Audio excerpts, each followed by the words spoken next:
Hey, good morning to you. Good morning. Wednesday morning, it is the 8th of January 2020. You're very eagle-eyed, some of you, aren't you?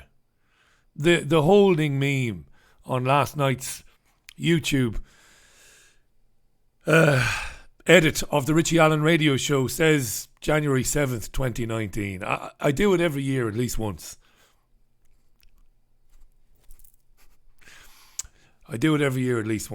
You see, it's repetition. You see, it's repetition. Radio presenters give you the time regularly, and often regularly give you the date and the year. I do that, so you get accustomed to saying January, February, March, April 6th, 19th, 22nd, 2019, and then in a new year, it's difficult to. Old habits die hard. I've only done it once thus far in 2020, and I'm hoping to beat my record and not do it again. It is the 8th, and this is the crappiest live stream in YouTube history. My name is Richie Allen, the BBG, not the BBC, and it's the newspapers. But before we go to the newspapers, obviously the big story this morning is the Iranian response to the assassination of General Qasem Soleimani. Now, Iran has taken responsibility for firing the missiles at the airbase in Iraq. Iran has said, we did it. We did it.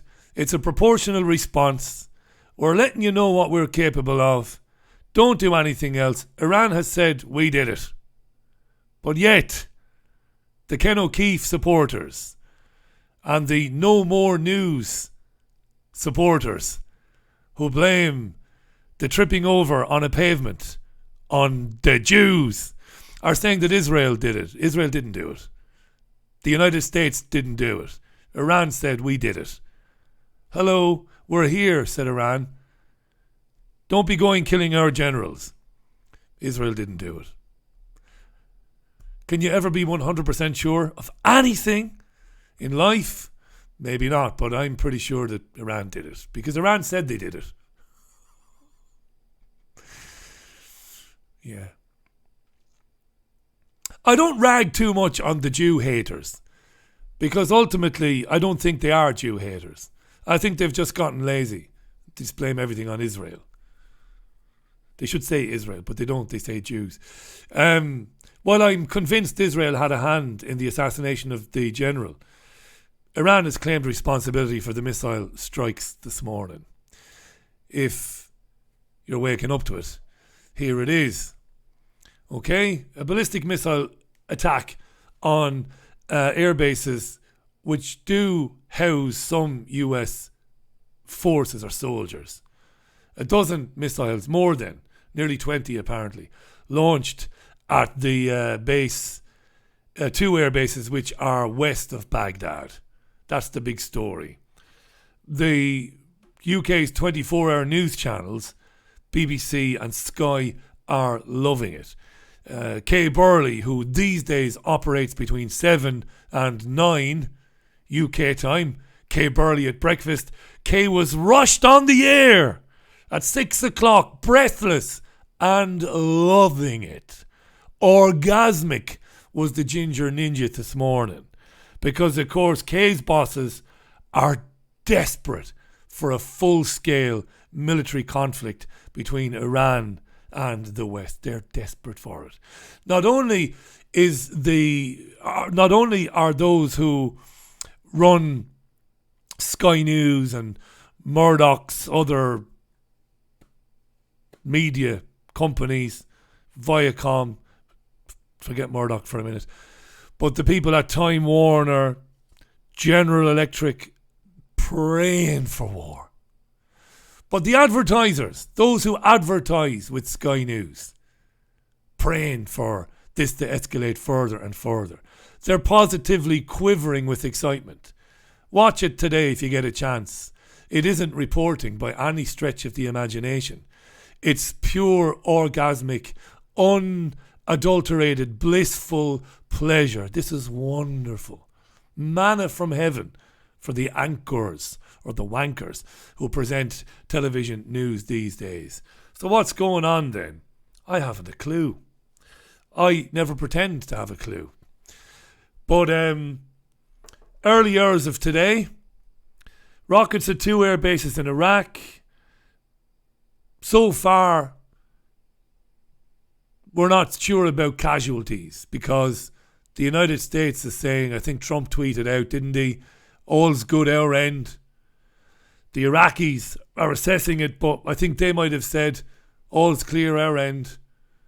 And in some quarters, Iran is being praised. It really is in some quarters of the UK and US media. Some talking heads are saying that Iran did this knowing that the likelihood of casualties or serious casualties would be very minimum. There's even some talk that the Iranians might have tipped off the Iraqis of their plans maybe 20 minutes, maybe a half an hour before they did it. That would be a measured response if that was the case. I don't know. You're going on all these reports when this is still kind of unfolding, isn't it?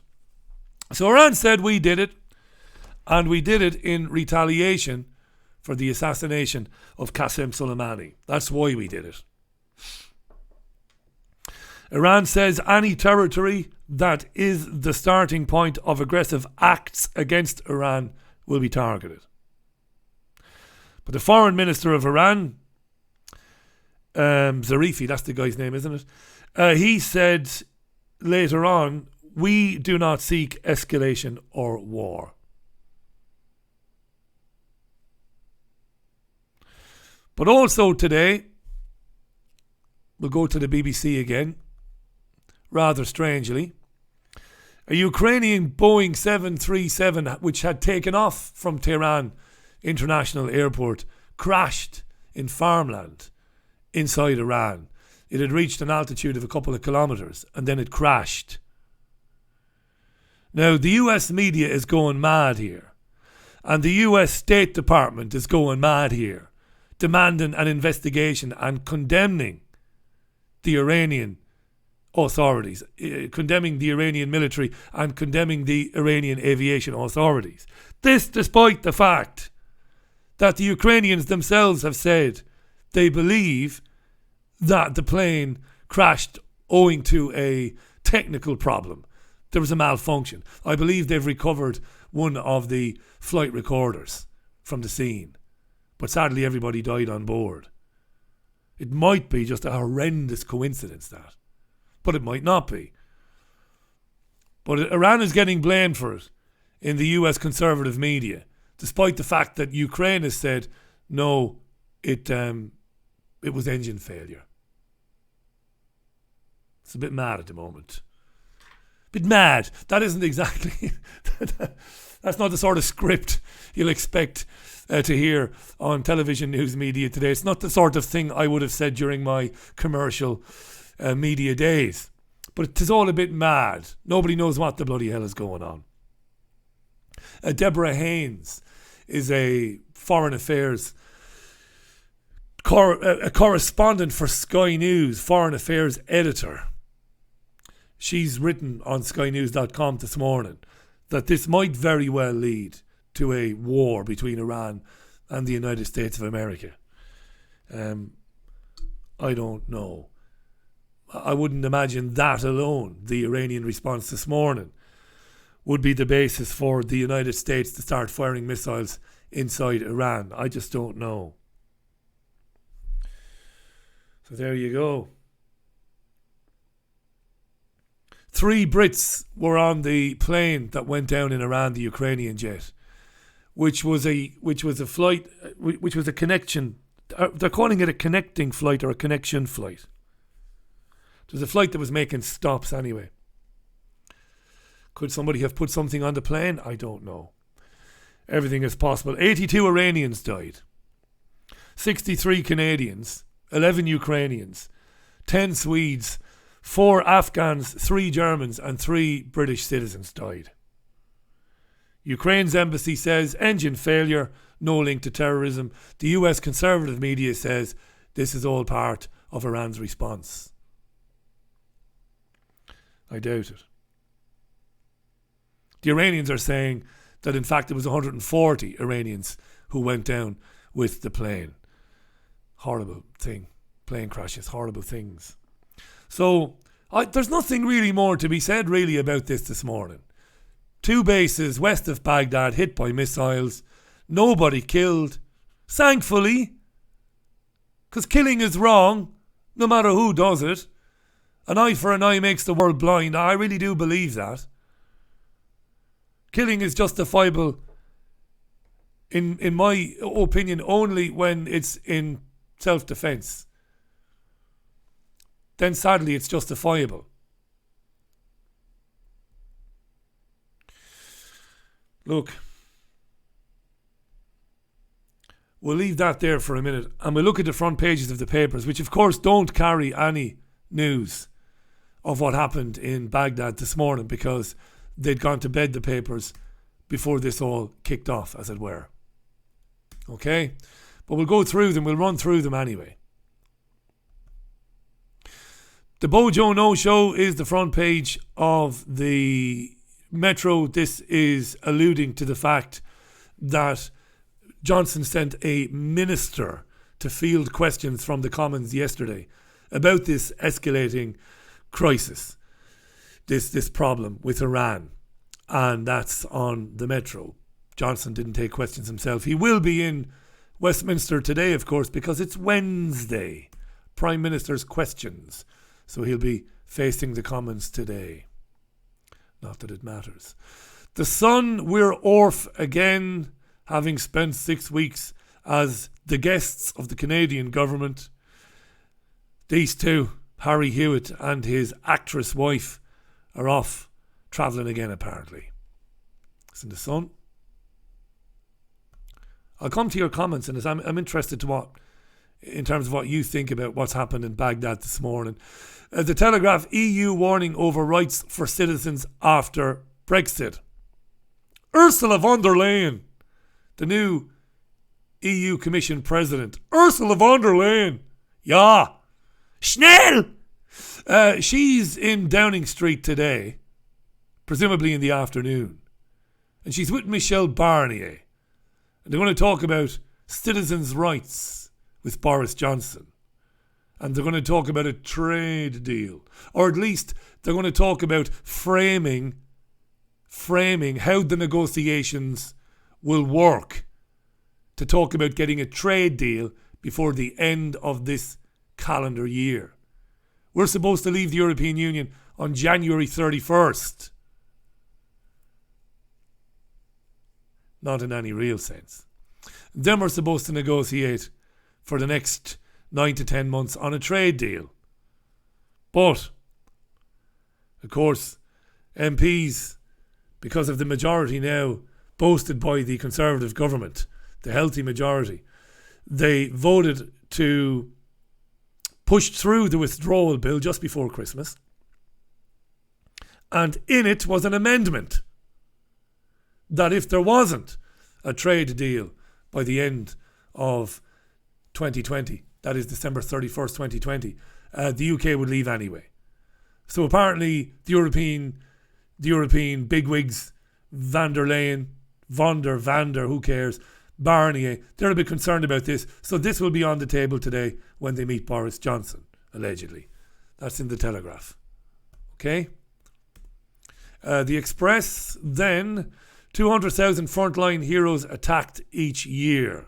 It's a disturbing story, the Daily Express, about how respondents, first responders, the emergency services, when attending emergency call-outs, are being attacked. This is genuinely happening. I know this is happening. It happened a couple of times in Fallowfield, my previous abode. Firefighters turning up to put out fires and fucking scumbags throwing stones at them and threatening them with knives and stuff. Animals, feral children, feral teenagers. We're surrounded by the fuckers. This is a serious thing. And the Telegraph picks it up today. The Express even. If you want to read that, it's free. Online it's free. We like a bit of free. The Express is free. Online, if you want to read that story. The Guardian.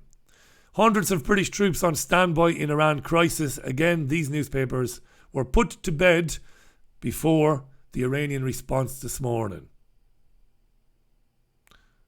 There you go. The Times. PM orders cabinet to axe swathe of projects.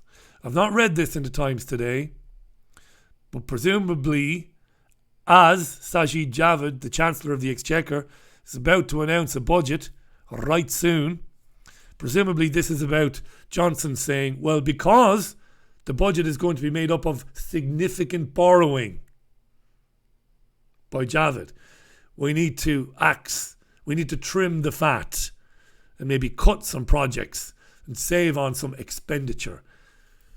I'm presuming that's what it's about. It might not be. There's also a very interesting story in the Times which we will come to. A teacher, or a top teacher, is claiming that mobile phones in the classroom is a good thing. Sure it is. We'll come back to that as well. Good morning, by the way. Good morning. You well? It's the BBG, not the BBC. The worst live stream in YouTube history. My name is Richie Allen. Not to be confused with the Richie Allen radio show Monday to Thursday at 5 o'clock, Sunday morning at 11. I'm here all week. Daily Mail, FA Cup betting deal slap in face to William. Well, apparently Prince William is very concerned about gambling. And child gambling and children gambling. Of course, it is a big problem. Gaming. A lot of it is going on mobile phones. Gaming is being introduced to children through free video games for their phones. We've talked a lot about this. William is concerned about it. Well, the FA Cup, which is the oldest cup competition in the world, and for now my team, one of my teams, is still in it. We've got a replay against Wolves. I think our participation in the League Cup might have ended last night after a hiding at home to the bitter blues across the city. Fucking city. But anyway, I don't care anymore. This is why when United beat City last month, I said nothing about it. I just don't care anymore. Far more important things than bread and circuses. That's what we say when our teams lose. It's just bread and circuses. Doesn't matter. It's just distraction. Anyway. Yes, so when the Mail claims the rights to the FA Cup has been sold to a betting company, it's not strictly true. They've been sold a particular package. Okay? It's a big story, this. Because this is where we're going. Because I can't remember off the top of my head, even though I did read this story this morning.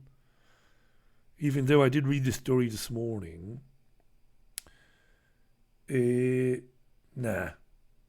I can't tell you which company it is. It doesn't matter anyway. But yes, it's not a good thing. And if you open an account with this company, you'll get to watch FA Cup football for free. The eye paper, breast cancer test hope. We'll leave that there. That's free if you want to read that, by the way. If breast cancer is something you're affected by in your family, and I hope you're not affected by it, sincerely, do check out the eye paper. Central banks low on ammunition to fight recessions, warns Mark Carney. The outgoing governor of the Bank of England. Now, he's also in the news today, amazingly, after Spiro Skouras was on the Richie Allen show last night, talking to us about how central banks have taken it upon themselves, the crusade against climate change. Spiro brilliantly explained how central banks are going to punish businesses for not doing what businesses should do to offset the problems of climate change, to mitigate the problems,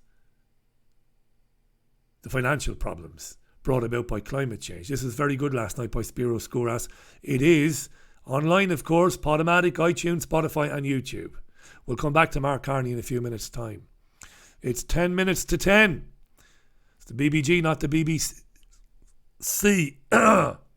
The Star. Danger Mouse sleeps with the fishes.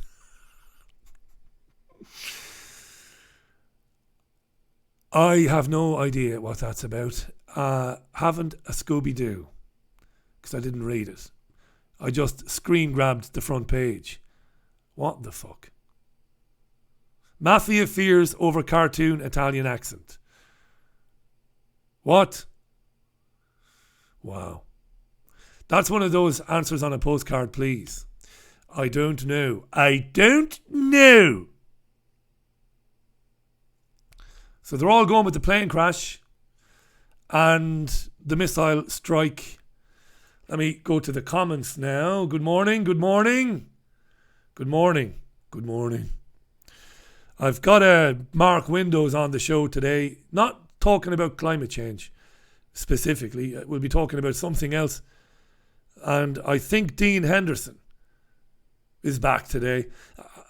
Dean was on the show a couple of months back, and we had to kill the interview because he'd moved in the Ozarks, Dean. He'd moved in the Ozarks to a place where his internet coverage was diabolical.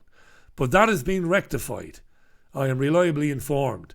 And I think Dean might be on the show today talking about Iran and Israel and the US and the UK. There you go. I see there's some good arguments going on there amongst people on the chat. Some good old arguments. Mark Wilde says, I don't think Russia or China are in the mood for World War III. They are getting deals done, says Mark. Thanks, Mark. Hi to Ian Hilpus. Ian says, war in Iran was planned years ago. It certainly was. Good morning, Jacqueline in Australia. Well, it's good evening to Jacqueline in Australia, as she says there. Good stuff. Hi to Juliana, who's on the Pacific coast, where it's coming up for 2 a.m. there. How you doing, Juliana? I don't think we've heard from you before. Maybe we did. Dan says, what are your thoughts on the plane coming down? Dan, I think I said it. I don't know. The Ukrainian embassy in Tehran says there was an engine failure. The conservative media in the United States, Fox News, saying that it's very suspicious and there has to be an immediate investigation, a criminal investigation. They're demanding a criminal investigation. Yeah. Mike Rocock is in North County Down. County Down. Good morning, Charlotte. Good morning, Ashley, who says the crash area, the area covered by the demerits, is too large. Looked like metal pieces were ripped to me, signs of an explosion. Ashley, come on, will you? Give over, for fuck's sake. What the fuck can you deduce from looking at a photograph of plane wreckage? Unless, Ashley, you've worked for the FAA or you have worked as a crash investigator in the past. Don't melt down now. Don't turn into a snowflake, Ashley, because I don't know you. But you don't know the first fucking thing about plane crashes, my friend. Unless you've had one of the aforementioned positions. No more than I do. Right? Come on, people. This is what I fucking hate about the internet. Everybody's an expert on everything. Graham Booth triggering his slider from Top Gun. Slider from Top Gun.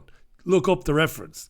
Graham says, I've been hard since the first missile hit last night. Graham, you've got a young daughter.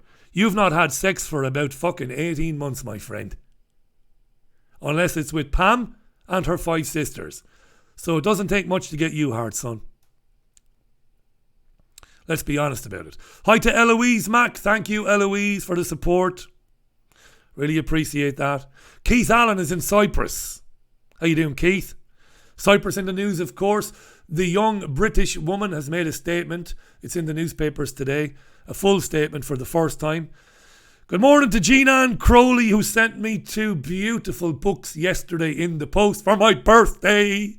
Oh, I was thrilled Wasn't expecting anything in the post yesterday. And the man knocked on the door. The man! There's no fucking diversity in the post office. Where are the blind lesbians in wheelchairs delivering the mail? It's always a postman. And he had 2 lovely books for me, courtesy of my great friend Jean-Anne Crowley, who in a couple of weeks' time should be here spending a bit of time with the BBG and the BBG and the BBG's missus. Some crazy comments coming in here.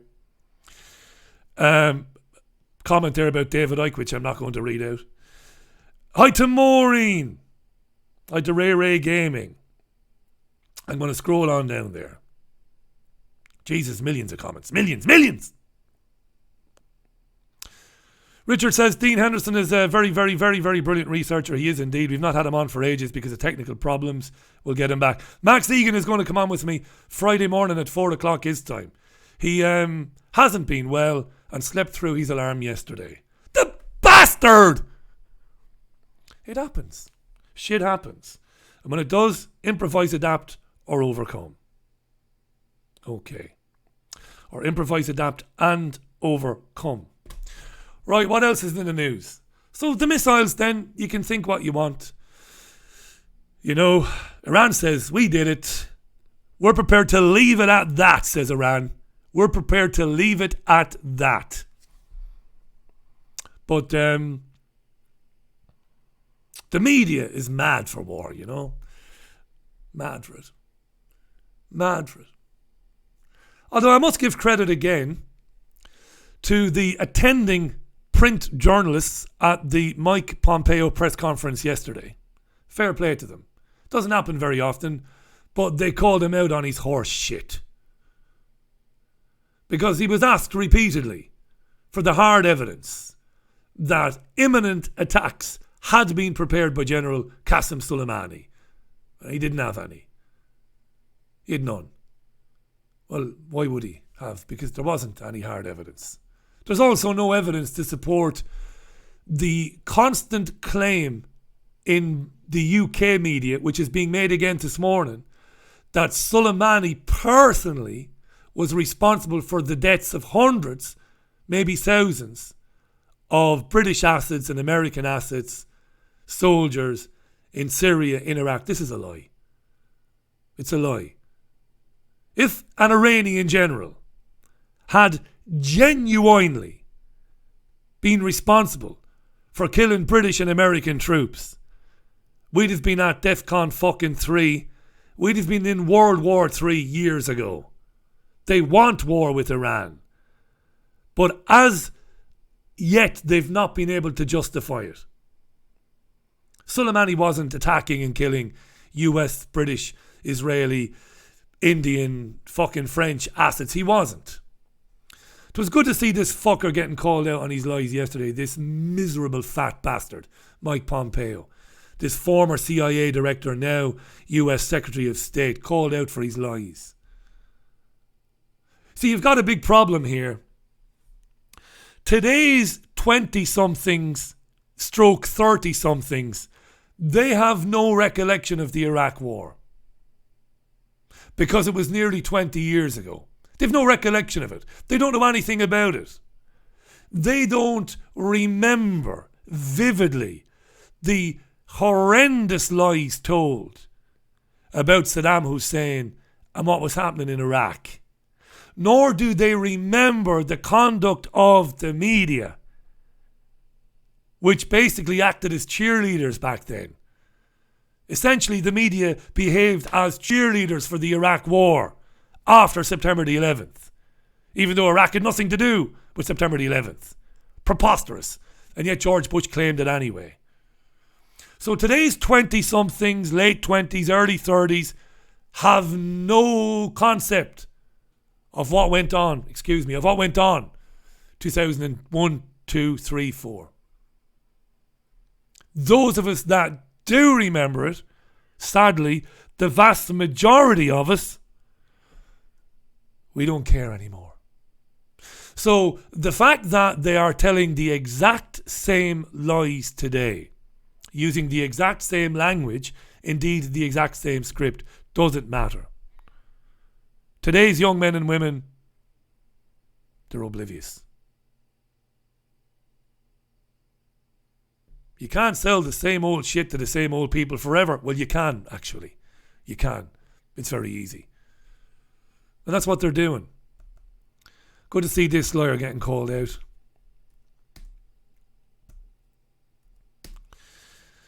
Yeah. Fucking hell. So the information war on Iran is ramping up now as well.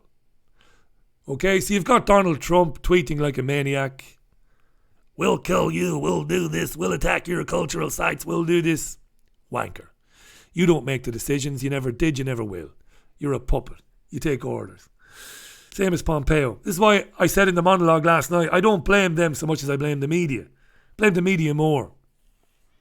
These guys couldn't exist. They couldn't function without the media. Yeah. Where was I? Disinfo.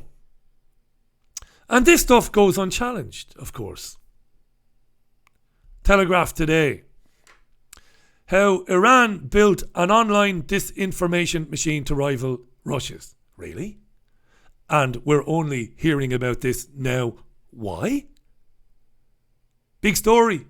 The Telegraph today about how Iran is even more malicious and malignant when it comes to spreading disinformation online.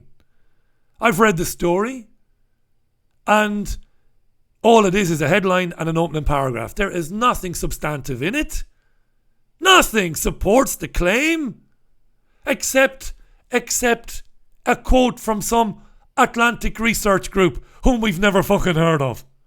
Oh, well, if they say that Iran is leading the world now in spreading disinformation online, well, it must be fucking true then. Propaganda. This is what you get. So that's why I fear that Gerald Celente is right. That a conflict on the scale of the Iraq War 2003 is on the horizon.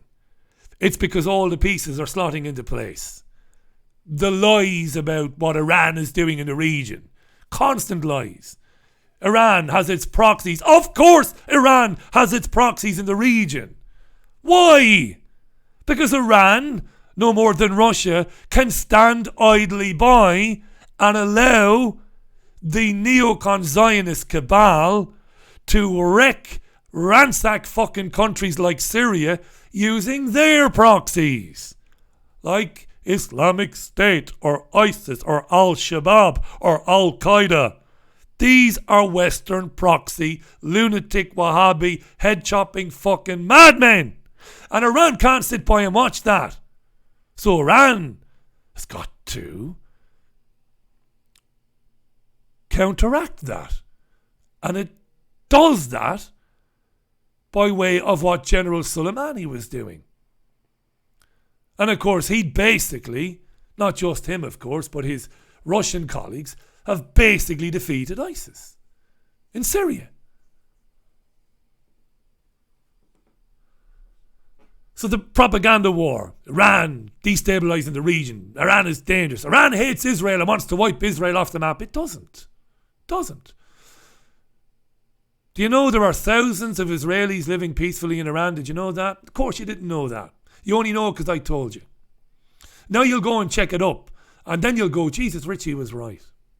Iran is no threat to Israel. Never has been. It's no threat to anybody. Iran, whatever goes on inside the country, domestic politics, which I don't have any time for, isn't a threat to any other nation on earth. Iran just wants to be left alone. Leave us alone in our theocracy. Leave us alone with our oil. And fuck off. And we'll do what we do and you do what you do. But that can't be allowed. Disinformation everywhere. Lies, propaganda. So it begins now. You'll see more and more of this. What a claim in the Telegraph. Out of the fucking blue. Iran is rivaling Russia's online disinformation machine. First we've ever fucking heard of it.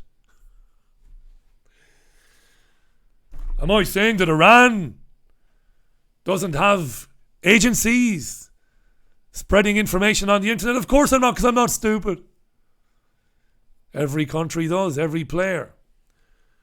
But to suggest now that Iran could be meddling in the elections of European countries like Russia is just horse shit. But it goes unchallenged, you see. It goes unchallenged, and that's not good.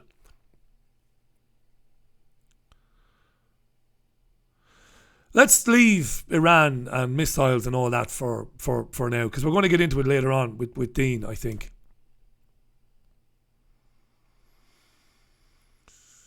Jesus. There's a woman quoted in this story, and I used to interview her when I was on the radio many years ago, on commercial radio. And I've emailed her a couple of times, but I don't think she wants to talk to me these days. Because you can't go onto a radio program that has had people on it in the past that are deemed to be, well, persona non grata. That Richie Allen guy, he interviewed some anti-Semites in the past. I can't go on his program. This is how it ends. This is how my program ends. Be surprised if this program is still on air, the radio show, in 2021. Let's say 2022. There'll be no guests left. Nobody will come on. That's true, by the way. Where the fuck was I? Oh yeah, this fucking thing. Hang on. Right. Addiction to mobile phones is physiologically having an impact on the brains of children. It's changing their brains. Look it up, dopamine. Look it up. Children get a fix. They get a high from checking their mobile phones all the time, constantly, taking them out of their pockets. Then they needed more and more and more and more and more and more because the dopamine isn't enough. They get addicted. Starts to change their brains. And Jane Prescott is the new president of the Girls' Schools Association. And she said, don't demonise mobile phones. Leave them into schools to help pupils learn. How soon do you think it'll be before children will go to a classroom with no teachers except security guards? And they'll get to a classroom, and the classroom will have a giant curved, really thin Sony television screen. And on each desk will be one of these. No teacher, massive screen, these, or even a virtual reality headset. Do you like my actions? I should be on Give Us a Clue with Una Stubbs and Lionel Blair. There was an Irish version, Jean Ann, wasn't there? Twiggy was on it. Nobody on this live stream knows who the fuck Twiggy was. Charades, we call it when we're pissed at Christmas. Virtual reality. That's schools in the near future now. Virtual reality headsets. My mate Nigel. Waterford, Port Loriga. His son's got one of these headsets. Nigel put it on the other day and he said, I can't fucking believe it. You're in another world. Of course you are. And as David Icke said to me some years ago,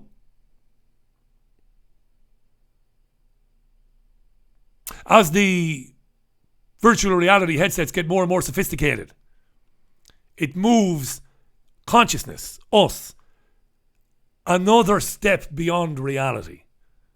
Because this isn't reality. This is an illusion. We know this, right? We all know this. Even those trigger warning fuckers, they know this. It's all an illusion. This is holographic. So getting addicted to tech and virtual reality, that's taking you another step beyond reality. Which we are beyond anyway. You get what I'm saying. Anyway, let the mobile phones into the schools. Yeah, why not? But Catherine Burblesing, who used to talk to me on radio, she says allowing children to use phones is equivalent to letting them watch pornography in school. Pretty much. She works for a school in Wembley. I used to live in Wembley. She works for a school in Wembley that takes the phones off children, takes them off them, and confiscates phones for weeks if the phones are heard or seen on school premises. Good stuff.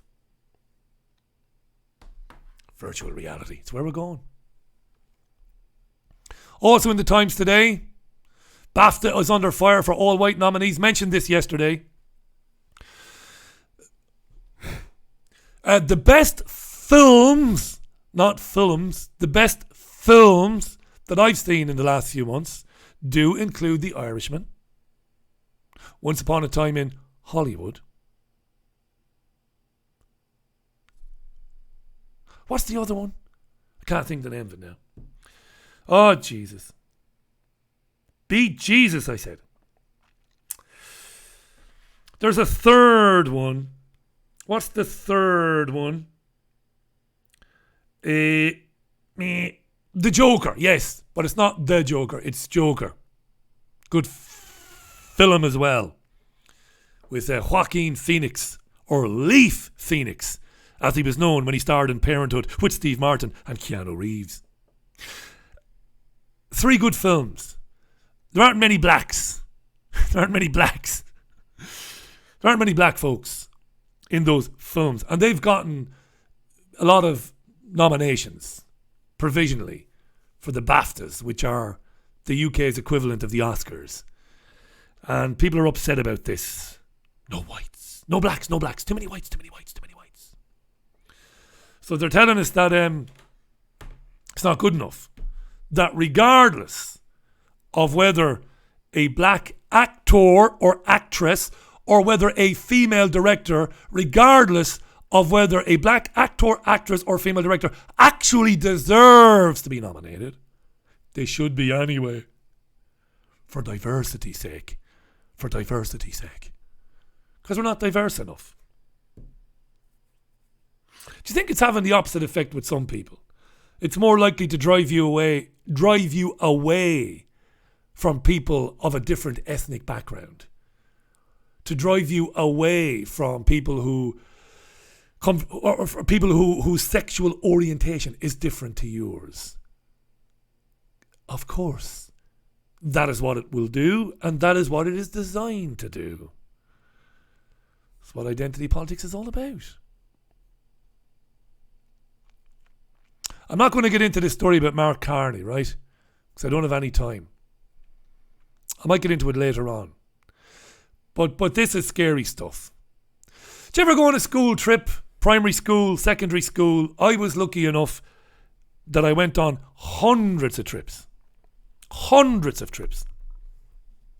I went to St. Saviour's National School in Ballybeg, in County Waterford. Ballybeg in Waterford City, I should say. I grew up in Ballybeg, Ballybeog, Nave Slánahor. That's the Gaeilge for St. Saviour's. Great primary school, 1979. We had telephones in the classroom. We thought we were in an episode of fucking Star Trek. It was all high tech. It was a high tech school, built in 79. Very high tech then. It was amazing. It's like being in an episode of Buck Rogers in the 25th century. It was all white walls and glass and weird lights. Maybe I was the subject of some sort of fucking mind control experiment. I don't know. But anyway, St. Saviour's was brilliant. Great teachers there. I can name some of them, but I won't. Fuck them. But I had some good teachers there. Went to St. Saviour's. And we went on plenty of school trips. We were going on school trips all the time. Bunratty Castle. Hey, Jean-Ann. Bunratty Castle. I must have done day trips to Bunratty Castle about 1,200 fucking times. I could have lived in the castle. Bunratty. Where else did we go? Mitchellstown Caves. Mitchellstown Caves. Children were terrified getting lost in the caves. Dublin Zoo. We went to Dublin Zoo at least 500 fucking times.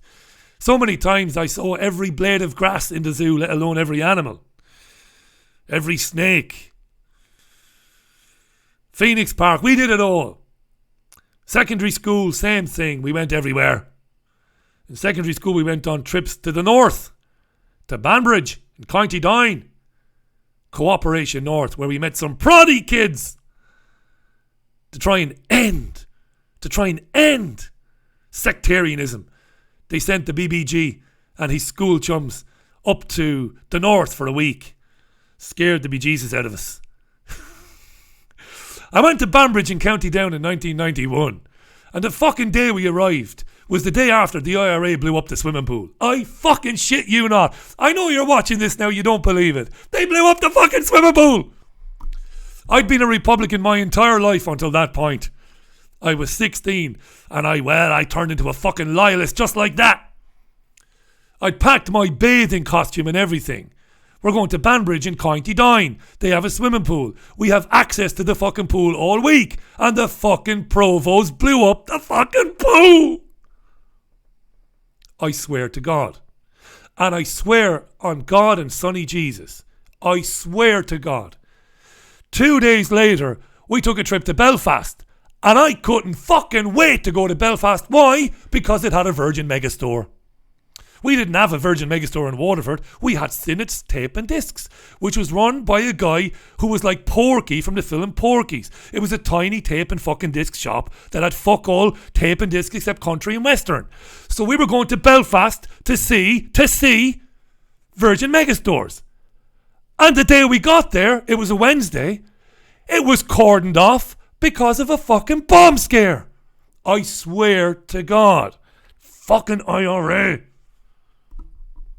All of this is true.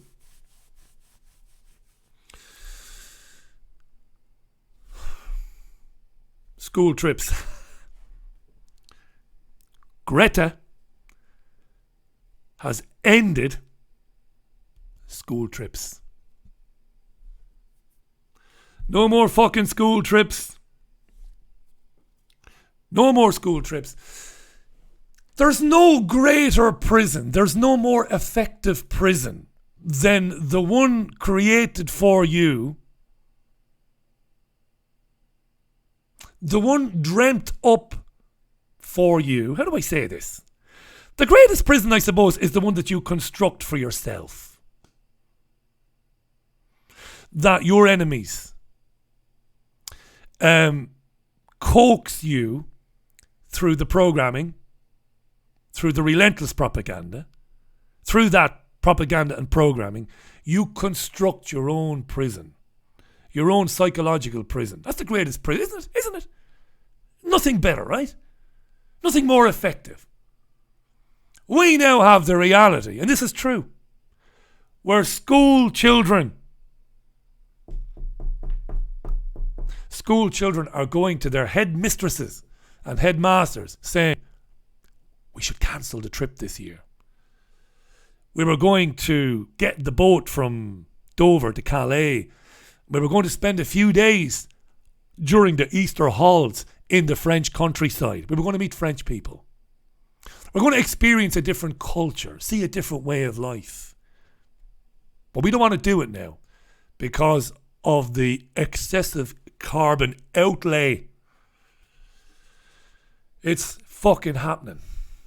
It's happening. Look at that, it's not only in the Telegraph, it's in a number of newspapers today. I went on a school trip in secondary school. When I was in second year in St. Paul's Community College, we went on a week-long trip to Germany and Switzerland. We went to a lovely resort called Interlaken, where you could ski. I didn't ski because I didn't want to break every bone in my body. They had an Olympic-sized swimming pool, so I swam in the pool. So I did eventually get to swim. It took a few years, but we got to swim. That was a great trip, driving around Germany. We stayed in hostels. Several teachers and several parents came with us. It was a marvellous experience for a young man, for a 14-year-old boy. Speaking a little bit of German, meeting people, seeing a completely different way of life. Massively important. Now, it's going to be a thing of the past. And it is the programmed, the manipulated, the terrified children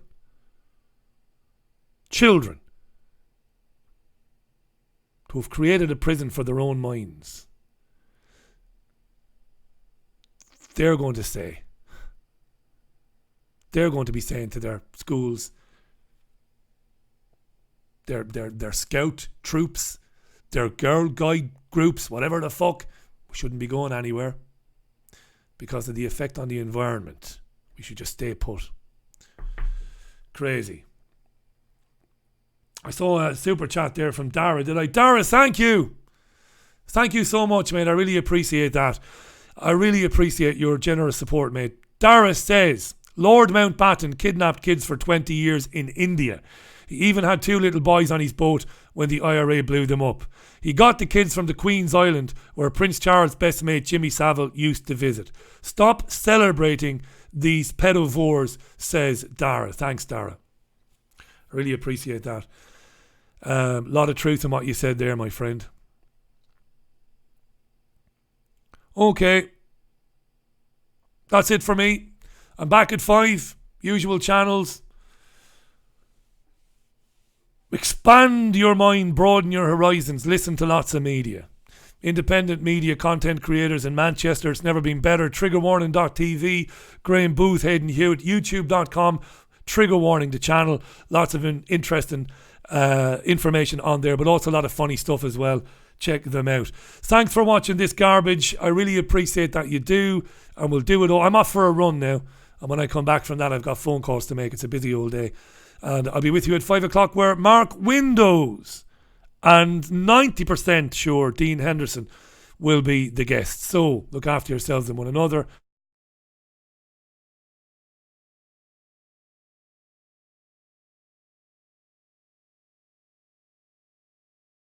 I just realised I turned the mic down. Yeah, I was just reiterating, join me at 5 and I'll see you then. Okay, I'm a plonker. Bye. Bye.